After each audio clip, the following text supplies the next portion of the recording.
ಆಗ ನಾನು ಚಿಂತೆಯೇನು. ನಿನ ಎಲ್ಲ ನೋವನ್ನು ಕೊಡುಗೆ ನೀಡು ನನಗಿನ್ನು. ನನ್ನ ಎಲ್ಲ ಖುಷಿಯನ್ನು ಕೊಡುವೆ ನಿನ್ನ ವಶಕ್ಕಿನ್ನು. ಮಳೆಯ ಹನಿ ಉರುಳೋದನಿ ತರವೇ. ನಗಬಾರದೆ ನನ್ನೊಲವೇ. ಸಂಜು ಮತ್ತು ಗೀತ ಸೇರಬೇಕು ಅಂತ ಬರೆದಾಗಿದೆ ಇಂದು ಬ್ರಹ್ಮನು.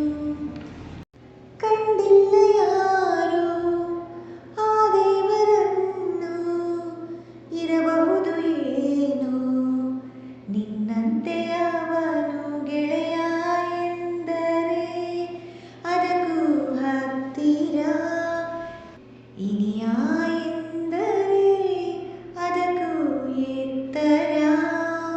ಸಂಜು ಮತ್ತು ಗೀತ ಸೇರಬೇಕು ಅಂತ ಬರೆದಾಗಿದೆ ಇಂದು ಬ್ರಹ್ಮ.